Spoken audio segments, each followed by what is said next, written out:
தமிழ் பேசும் மக்களின் உரிமை குரலான வீரகேசரியின் மதிய நேர செய்திகள்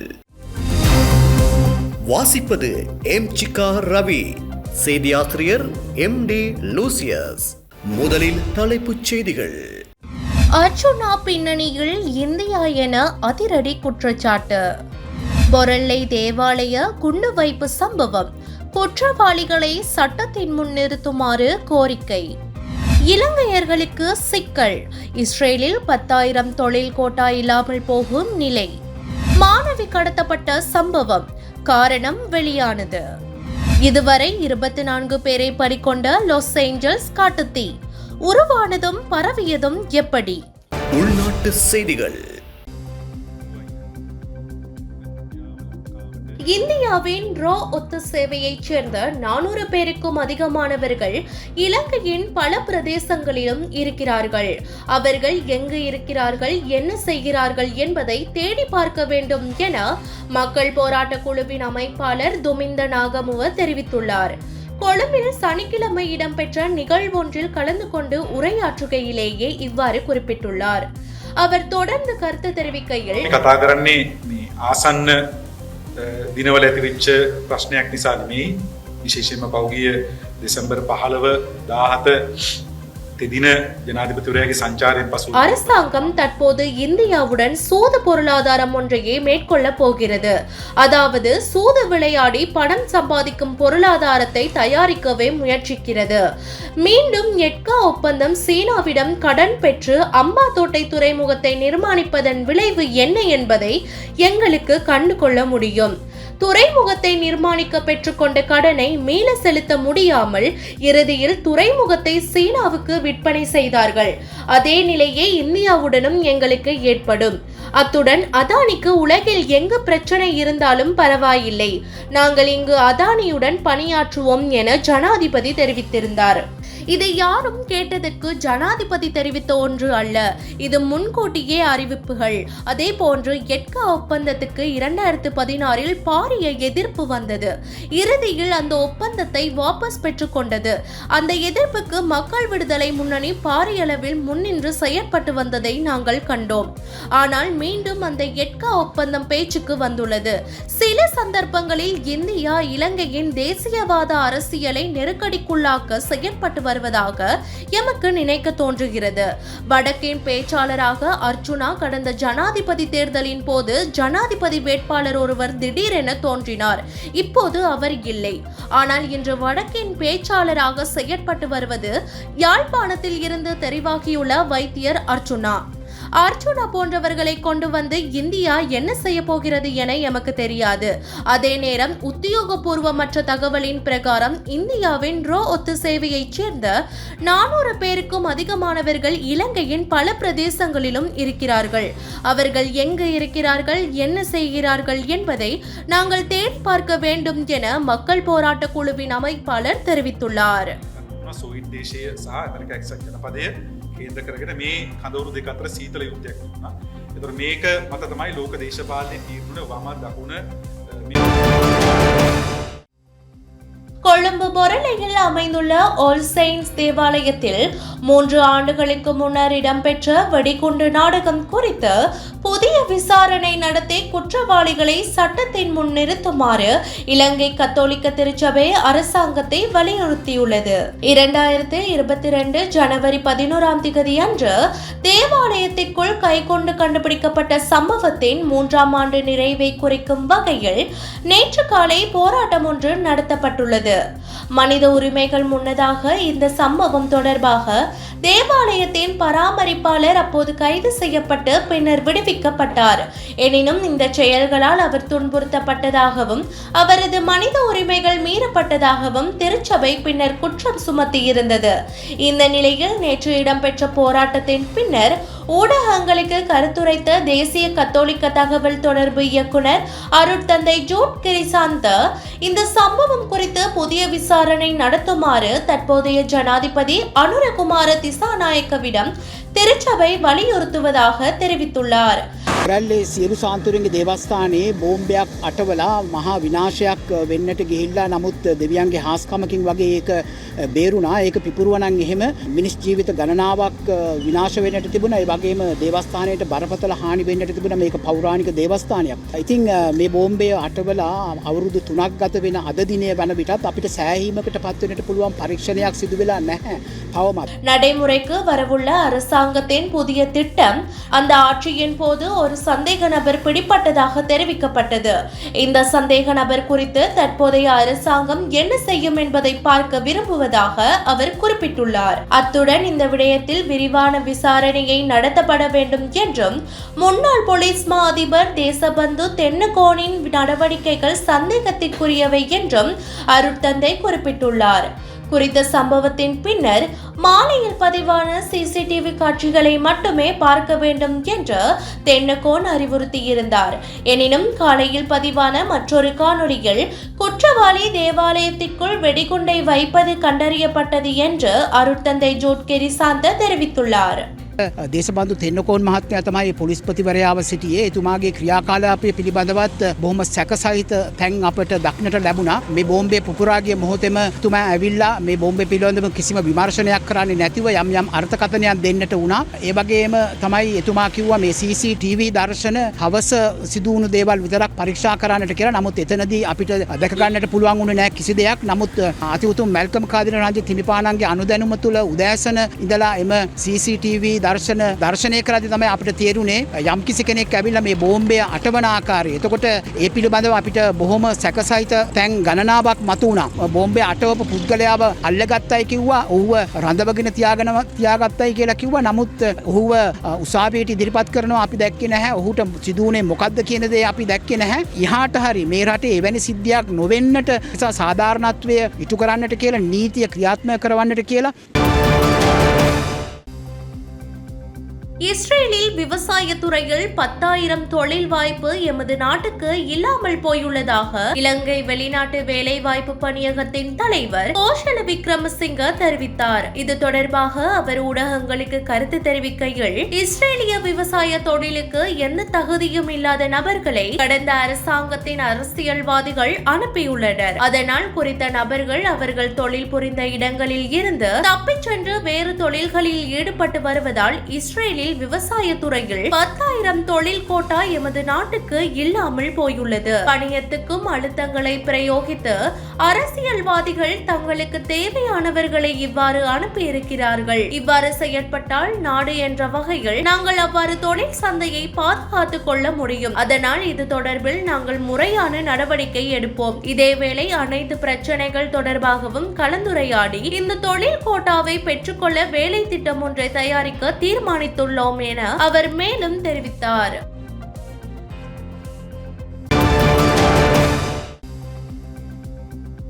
கண்டி தவுளகள போலீஸ் பிரிவிற்குட்பட்ட பகுதியில் மாணவி ஒருவர் வேனில் கடத்தப்பட்ட சம்பவம் தொடர்பில் அதன் சாரதி கைது செய்யப்பட்டுள்ளதாக போலீசார் தெரிவித்துள்ளனர். கடத்தலுக்கு பயன்படுத்தப்பட்ட கருப்பு வேன் பொலனறுவை நகரில் கண்டுபிடிக்கப்பட்டதை தொடர்ந்து போலீசார் குறித்த நடவடிக்கையை மேற்கொண்டுள்ளனர். தவுளகள போலீஸ் பிரிவில் மாணவி ஒருவரை வேனில் வந்த சிலர் கடத்தி சென்ற சம்பவம் தொடர்பான சிசிடிவி பதிவு காட்சி சமூக வலைதளங்களில் பரவி வரும் நிலையில் இது தொடர்பான முறைப்பாட்டின் அடிப்படையில் போலீசார் விசாரணைகளில் ஈடுபட்டு வருகின்றனர். இந்த கடத்தலின் முக்கிய சந்தேக நபர் மாணவியின் தந்தையின் சகோதரிகளில் ஒருவரின் மகன் என தகவல் வெளியாகியுள்ளதாக போலீசார் தெரிவிக்கின்றனர். இந்த மாணவிக்கும் சந்தேக நபருக்கும் இடையில் திருமணம் செய்ய இரு தரப்பினரும் ஆரம்பத்தில் சம்மதம் தெரிவித்ததாகவும் ஆனால் பின்னர் மாணவியின் தந்தை தனது மறுப்பை வெளிப்படுத்தியதாகவும் கூறப்படுகிறது. இதனால் ஏற்பட்ட பிரச்சனைக்குரிய சூழ்நிலை காரணமாக சந்தேக நபர் மாணவியை கடத்தி சென்றுள்ளமை போலீசார் முன்னெடுத்துள்ள விசாரணைகளில் தெரியவந்துள்ளது.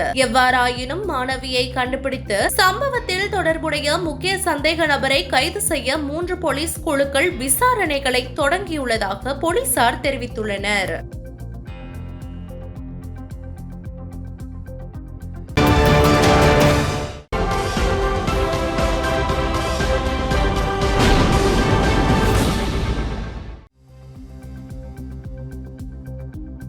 73 பிரதான நீர்த்தேக்கங்களில் 27 நீர்த்தேக்கங்கள் தற்போது கொள்ளளவை எட்டியுள்ளதாக நீர்ப்பாசன திணைக்களத்தின் நீர் முகாமைத்துவ பிரிவின் பணிப்பாளர் பொறியியலாளர் PSD ஹேரத் தெரிவித்தார்.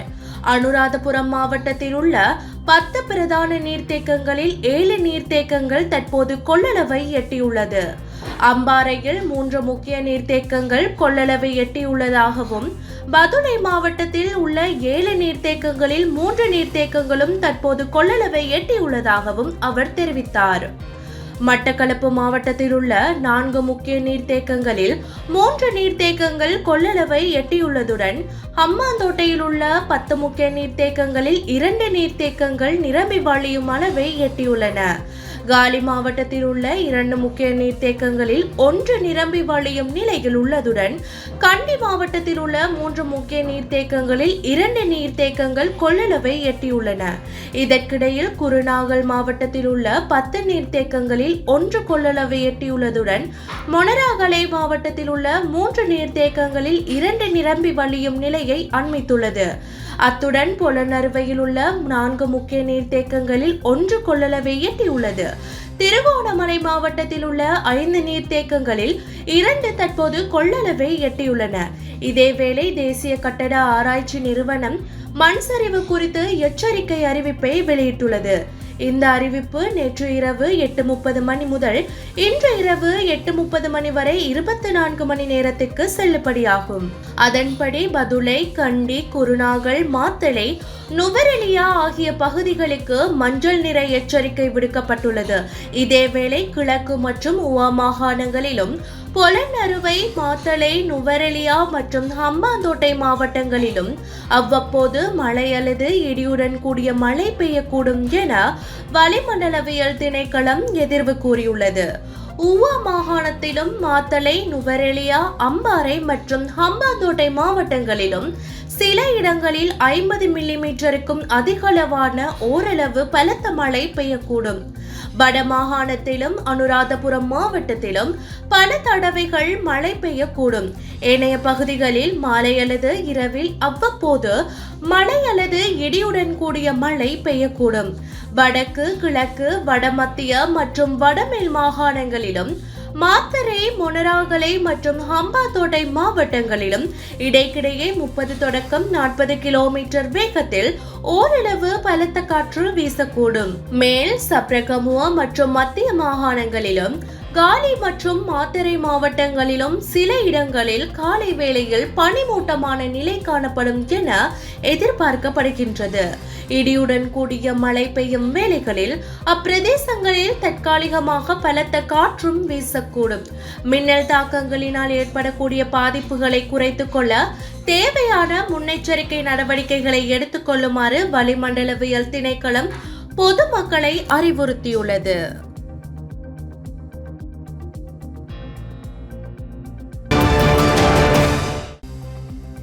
அமெரிக்காவின் லாஸ் ஏஞ்சல்ஸ் பகுதியில் ஒரு வார காலமாக கட்டுக்கடங்காத காட்டுத்தீ உருவானது குறித்தும் அது வேகமாக பரவியது குறித்தும் பல காரணிகள் முன்வைக்கப்படுகின்றன. இந்த காட்டுத்தீயால் இதுவரை பலியானோர் எண்ணிக்கை 24ஆக அதிகரித்துள்ளது. பலரை காணவில்லை. அமெரிக்காவின் கலிபோர்னியா மாகாணம் லாஸ் ஏஞ்சல்ஸ் நகரின் பாலிசைட்ஸ் பகுதியில் கடந்த 7ஆம் திகதி காட்டுத்தீ ஏற்பட்டது. இந்த காட்டுத்தீ 50,000 ஏக்கர் அளவுக்கு பரவியுள்ளது. இதில் சுமார் 40,000 ஏக்கர் பரப்பளவு முழுமையாக தீயில் எரிந்திருக்கிறது. சுமார் 7,500 தீயணைப்பு வீரர்கள், ஏராளமான ஹெலிகாப்டர்கள், விமானங்கள் மூலம் தீயை அணைக்க தீவிர முயற்சிகள் மேற்கொள்ளப்பட்டு வருகின்றன. தண்ணீர் பற்றாக்குறை, தீயணைப்பு வீரர்கள் பற்றாக்குறை, காற்றின் வேகம் அதிகரிப்பு உள்ளிட்ட காரணங்களால் தீயை அணைக்கும் பணிகளில் பின்னடைவு ஏற்பட்டிருக்கிறது. காட்டுத்தீயால் லாஸ் ஏஞ்சல்ஸ் பகுதியில் இதுவரை 24 பேர் உயிரிழந்துள்ளனர். பலரை காணவில்லை. ஏராளமானோர் தீக்காயமடைந்துள்ளனர். சுமார் 4 லட்சம் பேர் வீடுகளை விட்டு வெளியேறியுள்ளனர். ஒரு வாரமாகியும் காட்டுத்தீயை கட்டுப்படுத்த முடியவில்லை. லாஸ் ஏஞ்சல்ஸ் நகரம் மலை சார்ந்த பகுதியாகும். இந்த மலை பகுதிகளில் வீடுகள் இல்லாத நாடோடிகள் பலர் வசிக்கின்றனர். தற்போது குளிர்காலம் என்பதால் அவர்களில் யாராவது வெப்பத்துக்காக தீ மூட்டி இருக்கலாம். அந்த தீ காட்டுத்தீயாக பரவி இருக்கலாம் என்று லாஸ் ஏஞ்சல்ஸ் அதிகாரிகள் சந்தேகம் வெளியிட்டுள்ளனர். லாஸ் ஏஞ்சல்ஸ் வனப்பகுதியில் புதைவடமாகவும் உயர் கோபுரங்கள் மூலமும் உயர் அழுத்த மின்சார கம்பிகள் அமைக்கப்பட்டு உள்ளன. இதில் மின்கசிவு ஏற்பட்டு காட்டுத்தீயாக உருவாகி இருக்கலாம் என்றும் சந்தேகிக்கிறோம். கடந்த 2022ஆம் ஆண்டு முதல் லாஸ் ஏஞ்சல்ஸ் பகுதியில் போதிய மழை பொழிவு இல்லை. இதனால் பைன் மரங்கள் செடி கொடிகள் பட்டு போயிருந்தன. இது காட்டுத்தீ அதிவேகமாக பரவியதற்கு முக்கிய காரணம் ஆகும். சுமார் 200 மைல் தொலைவில் கிரேட் பேசின் பாலைவனம் அமைந்துள்ளது. அங்கிருந்து வரும் வறண்ட காற்று தற்போது லாஸ் ஏஞ்சல்ஸ் நகரை கடந்து செல்கிறது. இந்த காற்று வழக்கத்தை விட அதிவேகமாக சுமார் 80 கிலோமீட்டர் வேகத்தில் வீசுகிறது. இதுவும் காட்டுத்தீ வியாபித்து பரவியதற்கு முக்கிய காரணமாகும். இதுவரை சுமார் 13,000க்கும் மேற்பட்ட பெரிய கட்டிடங்கள் நாசமாகி உள்ளன. சுமார் 30,000க்கும் மேற்பட்ட வீடுகள் எரிந்துள்ளன. சுமார் ரூபாய் 44 லட்சம் கோடி அளவுக்கும் இழப்பு ஏற்பட்டிருக்கிறது. காட்டுத்தீயை அணைக்க கனடா, மெக்சிகோ நாடுகள் உதவிக்கரம் நீட்டியுள்ளன. அமெரிக்க அரசின் ஒட்டுமொத்த கவனமும் லாஸ் ஏஞ்சல்ஸ் மீது திரும்பியிருக்கிறது. இதன் காரணமாக தீயை கட்டுப்படுத்துவதில் ஓரளவுக்கு முன்னேற்றம் ஏற்பட்டிருக்கிறது. திடீர் மழை பெய்ய வேண்டும், காற்றின் வேகம் குறைய வேண்டும், அப்போது தான் தீயை கட்டுப்படுத்த முடியும். இப்போதைய நிலையில் காற்றின் வேகம் குறைய வாய்ப்பில்லை என்று வானிலை மையம் கூறியிருக்கிறது. இயற்கை ஒத்துழைப்பு அளித்தால் தீயை விரைவாக அணைப்போம் என்று அதிகாரிகள் மற்றும் தீ அணைப்பு துறை வட்டாரங்கள் தெரிவித்துள்ளன.